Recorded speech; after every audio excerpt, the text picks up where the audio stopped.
What's going on, YouTube? I'm back here with another video, and for today's topic, I would like to talk about a potential showdown between David Benavidez and Caleb Plant. Um, I'll start out by saying this: Caleb Plant is one of my favorite fighters in the world, and it's something about his style that I just gravitate to. In addition to other fighters, guys like Shakur Stevenson and Terrence Crawford, um, Canelo Alvarez. Those are my favorites. Those are some of my favorites. Floyd Mayweather, even going back to Floyd. It's something about that patient, counterpunching type of style that it just amuses me. It actually it is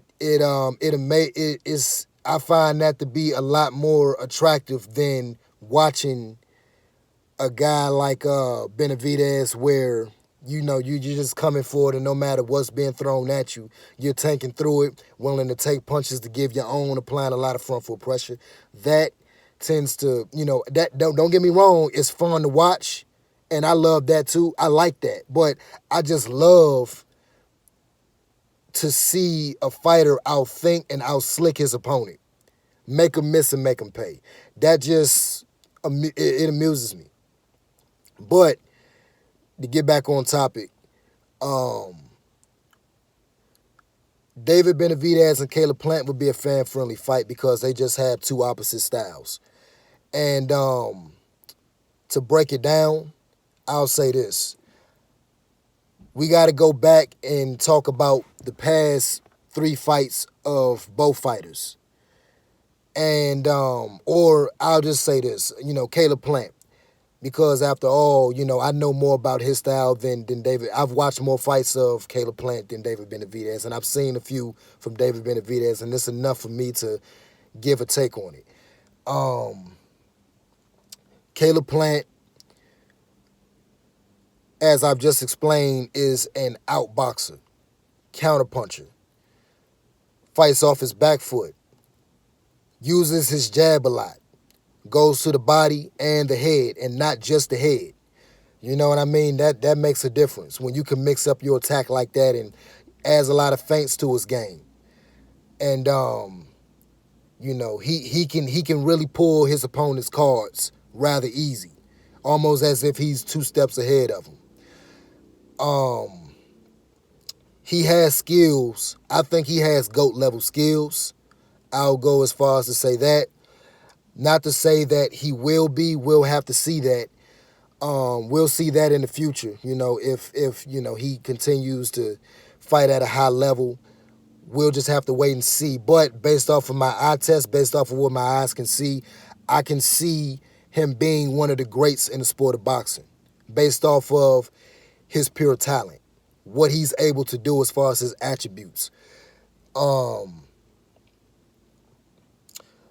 But getting back on topic, based off of the past three fights that I've seen from the three most recent fights coming from Caleb Plant, which was, and excuse me if I mispronounce his name, but Uzquategui, when he fought Uzquategui, and when he also fought Caleb Truax, and then the most recent being Canelo Alvarez. I've noticed something that might make a difference in a potential fight against David Benavidez, and that being the fact that he has a habit where he tends to fade in the later rounds. I feel like that could be his biggest downfall in facing a guy like David Benavidez, opposed to David Benavidez being a high volume pressure fighter, throws a lot of punches, constantly coming forward, giving his opponent little room, little space, little distance to be effective, to be as effective as they can be if they were to have their way. His opponent being his opponent. David Benavidez forces a fight, and if you can't keep up with him, he'll leave you behind. Easy. Especially if you're not as good as he is at fighting on the inside. And based off of what I've seen, Caleb Plant is not the best inside fighter.